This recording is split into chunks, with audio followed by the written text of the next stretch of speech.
molar, que mede a quantidade de matéria que uma substância tem no teu processo. Daí o que você percebe com essa equação, que você pode determinar que a velocidade será diretamente proporcional, olha o casinho aí entrando, à concentração que as substâncias que você colocou lá dentro vão reagir. Se você colocar maior número de substância, de quantidade de substância, você vai ter uma velocidade maior, porque ela é proporcional. Se você consome essas substâncias, você vai diminuir a velocidade da tua reação. Veja, a equação da velocidade então é V igual a K, que é a constante de proporcionalidade, vezes a concentração dos reagentes, sempre representado pelos colchetes, elevado aos seus coeficientes. Com essa fórmula, você pode então expressar a velocidade da reação em função da sua proporcionalidade e da concentração das substâncias envolvidas. Com isso, os principais concursos desse país tendem a trabalhar se você dobrar a concentração de uma substância, o que ocorre com a velocidade. Ou seja, ele não quer que você calcule, ele quer que você determine se ela aumenta, se ela diminui, ou em quantas vezes ela aumentou ou diminuiu, como a gente vai ver nos exercícios mais à frente. Mas o importante é você ter essa noção que esse é um ponto forte de cobrança em concurso, em que ele vai trabalhar contigo essa noção de proporcionalidade entre a velocidade e os reagentes em questão. Mas, professor, de que forma podemos usar esta equação da velocidade? Ora, Gotinha, a gente acabou de falar o quê? Que você tem como importância nessa equação não calculá-la, mas expressar a velocidade em função do quanto de reagente você tem no processo. Então, qual é a maneira de usá-la?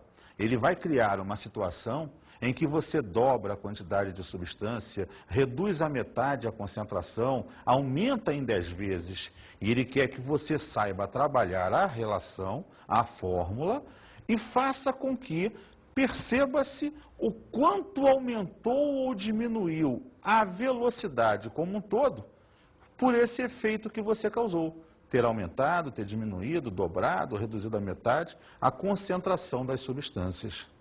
Compreenderam bem? Outro ponto importante, são duas definições que a gente vai trabalhar nesse momento. A primeira é ordem de uma reação e a outra, a molecularidade. A ordem de uma reação pode ser vista em função de qualquer um dos reagentes ou em função global, em relação a todos os reagentes. A molecularidade é um raciocínio que te leva a ter a quantidade mínima de moléculas que se necessita para que a reação possa acontecer. Então vamos ver um pequeno texto sobre isso. A ordem pode ser vista em função de cada reagente ou de todo o processo, enquanto que a molecularidade é o número de moléculas que se chocam em cada etapa da reação. Veja só para relembrar a você, essa ordem da reação está ligada diretamente àquele expoentezinho que você usou na velocidade. E a molecularidade contar quantas moléculas você precisa para que a reação elementar venha a acontecer. Vamos ver um exemplo. NO2 mais CO produzindo NO mais CO2. Vamos observar então, se você considerar que a velocidade desse processo é V igual a constante vezes a concentração de NO2 ao quadrado, vezes a concentração de CO, que são seus reagentes. Veja, a ordem em relação ao NO2 é 2. A ordem em relação ao CO é 1. E a ordem global da reação é 2 do NO mais 1 do CO, dando 3. a molecularidade é igual a 2. Pois eu preciso, necessariamente, de uma molécula de NO2 e uma do CO para que a reação comece a ocorrer. É o mínimo necessário para que ela ocorra. Veja só, é importante nesse momento, baseado em alguns conceitos fundamentais com você até aqui, que a gente tente entender como funciona essa reação química. Basicamente, você tem um recipiente, você coloca lá as suas substâncias reagentes e tchan, tchan, tchan, tchan, nada acontece. Porque, na química, para que qualquer processo químico aconteça, é necessário um estímulo, uma pequena quantidade de energia para que as moléculas aumentem o seu movimento. Lembra, energia é calor, calor excita, excita cria movimento, e se choquem. Colisões são fundamentais para que uma reação venha a acontecer. Observe que são graças às colisões que as ligações entre as moléculas vão se romper.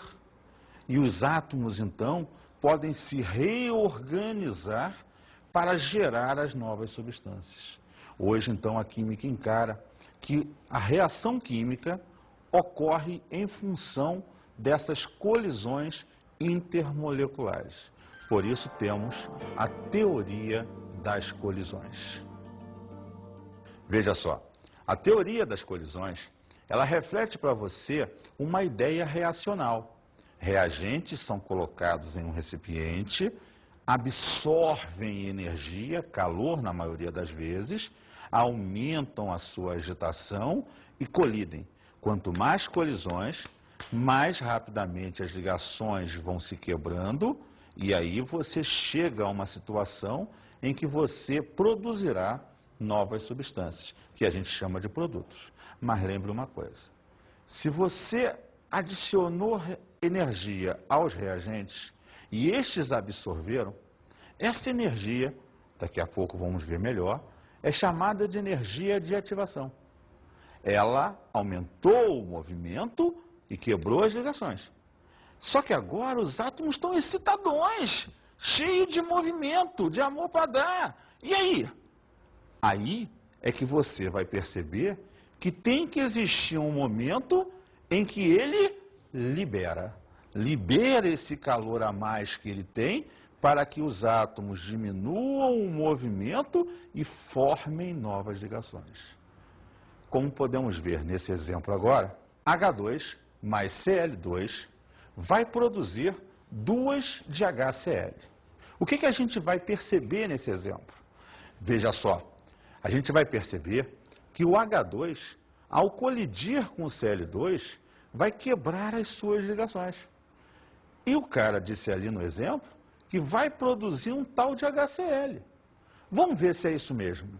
Acompanhe-me. O H2 aumentou a energia e colide com o Cl2. As moléculas estão mais agitadas. Logo, esses choques vão produzir quebra de ligação. E então, vamos chegar a um estágio intermediário chamado complexo ativado. Nesse momento, repare, as ligações se quebraram. Mas os átomos estão tão excitados que eles não conseguem formar novas ligações. Daí você tem a necessidade de liberar energia. Liberar energia para que o movimento dos átomos diminua e novas moléculas venham a se formar. Aí você gera os produtos. Então você tem sempre, a princípio, 3 estágios. O estágio inicial, onde ocorrem as colisões. O estágio intermediário, onde as ligações foram quebradas e está na iminência de acontecer. E o estado final, onde os produtos se formaram. Agora, é importante a gente avaliar graficamente esse processo.